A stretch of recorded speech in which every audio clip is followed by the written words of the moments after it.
climáticas são transformações de longo prazo nos padrões de temperatura e clima do planeta. Ao longo de bilhões de anos, a Terra já passou naturalmente por diversas mudanças desse tipo. Porém, a que estamos vivendo agora está diretamente relacionada a gases do efeito estufa, principalmente o gás carbônico, proveniente das atividades humanas de mudanças do uso da Terra, econômicas e industriais. Esses gases, eles contribuem para o aumento da temperatura média do planeta, gerando com isso consequências diversas. Modelos estimam que, se o planeta alcançar o marco de 1,5 graus Celsius mais quente em comparação com o período antes da Revolução Industrial, eventos climáticos extremos podem se tornar mais intensos e mais frequentes, como grandes tempestades ou secas mais prolongadas, como a gente viu agora aqui na região amazônica. Em especial na Amazônia, os efeitos do aumento das temperaturas podem resultar na maior mortalidade de animais e plantas em eventos extremos, como os que temos observado na seca atual histórica pelo qual a região está passando. Esse problema também está associado ao avanço do desmatamento do Sudeste e do Nordeste amazônico, podendo levar a uma redução significativa da floresta entre 7% e 34%, aumentando a fragilidade do bioma e reduzindo a biodiversidade que ele pode abrigar. Hoje, as pesquisas sobre os organismos que vivem na Amazônia já têm acumulado indícios que permitem dizer que a floresta está entrando em um novo regime climático. Ou seja, a Amazônia está se transformando e está se tornando uma região mais quente e menos úmida. Tal mudança pode levar a reduções na riqueza de espécies que ela abriga e nos serviços que ela presta à região, ao país e ao continente. Por exemplo, a perda da biodiversidade, especialmente de plantas, leva a uma redução na capacidade de reciclar água, por exemplo, levando a períodos de escassez hídrica no sul e no sudeste do país. Atualmente, no Instituto de Ciência e Tecnologia Adapta, nós testamos experimentalmente como diferentes organismos aquáticos da Amazônia respondem a cenários de mudanças climáticas. Para isso, esses animais eles são colocados em ambientes mais quentes, menos úmidos e com uma atmosfera com maior concentração de gás carbônico. No Adapta, temos um equipamento que simula esse ambiente em 4 cenários previstos pelo Painel Intergovernamental de Mudanças Climáticas, o IPCC. O primeiro cenário é o atual, com a temperatura e a umidade e a concentração de gás carbônico na atmosfera nesse momento, aqui em Manaus. Os outros cenários contêm 3 previsões para o ano de 2100, em que esses parâmetros são mais elevados, do mais ameno ao mais extremo, de acordo com o que a gente está vendo aqui na cidade. O cenário extremo é aquele em que não há medida de mitigação das mudanças climáticas. Nele, a temperatura chega a ser 5 graus Celsius mais quente que as atuais em Manaus. Peixes, mosquitos e plantas são colocados nessas salas climáticas. Então, medimos as respostas morfológicas, fisiológicas, bioquímicas, fisiológicas de respiração, medidas genéticas, em cada um desses cenários. O que a gente quer saber é se esses organismos conseguem se adaptar a esses cenários ou não. E se há uma adaptação, de que forma que ela ocorre? A temperatura é um dos principais fatores que afeta a evolução, a adaptação de organismos aquáticos. Todos os aspectos biológicos são afetados de alguma forma pela temperatura. Um dos procedimentos que realizamos em laboratório é identificar como que a tolerância térmica desses animais é alterada quando eles são expostos a esses cenários climáticos. Isso é, a gente tenta identificar qual o limite de temperatura que eles aguentam, que eles suportam, e o que acontece com esses animais quando eles estão próximos desses limites.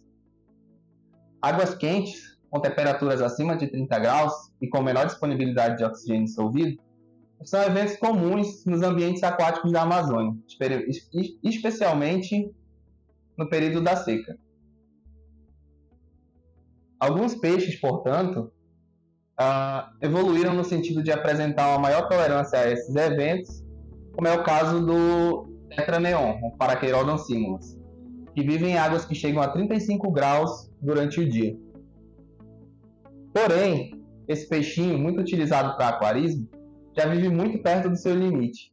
No caso de uma exposição crônica a águas mais quentes, no cenário climático extremo, eles demonstraram um aumento na sua taxa metabólica, o que pode levar a prejuízos na homeostase do animal e até mesmo à morte. Para se ter uma ideia, na atual seca, estamos medindo temperaturas na água nos lagos da Amazônia em torno de 38 graus Celsius e até mesmo 40 graus Celsius. Em geral, das espécies amazônicas que já têm a tolerância térmica determinada, poucas são as que suportariam águas tão quentes.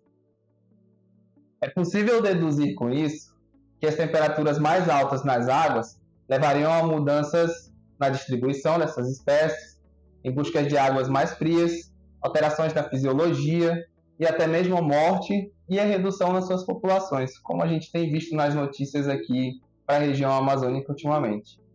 Temperatura também é um fator importante quando a gente fala do ciclo biológico dos mosquitos.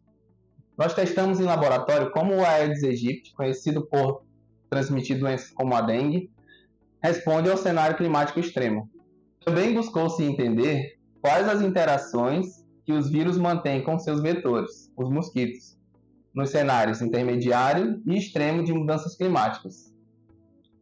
Para isso, permitimos que os mosquitos se reproduzissem nesses cenários, gerando 48 gerações de indivíduos expostos a alterações climáticas. O aumento da temperatura levou a uma maior expressão de algumas proteínas associadas a adaptações ao calor em seu DNA, passadas de geração para geração.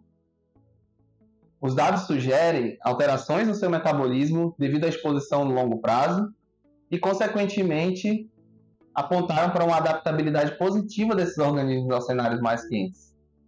Além disso, a maior concentração de CO2 tem um impacto também positivo na sensibilidade dos mosquitos a odores, por meio dos quais eles encontram alguém para picar. Em outras palavras, com mais gás carbônico na atmosfera, os mosquitos encontram com mais facilidade você, o que sugere também mais facilidade para a proliferação de doenças tropicais nos cenários extremos. Existem cerca de 400 espécies de plantas herbáceas aquáticas nas áreas alagáveis da Amazônia, todas elas muito bem adaptadas aos ciclos de cheia e seca da bacia hidrográfica. Essas plantas prestam serviços importantes para o bioma associado e a sua alta biodiversidade e produção de biomassa, e atuam também como alimento e refúgio para animais, bem como na reciclagem de água e nutrientes. Porém, as alterações climáticas podem alterar gravemente as interações que geram esses benefícios.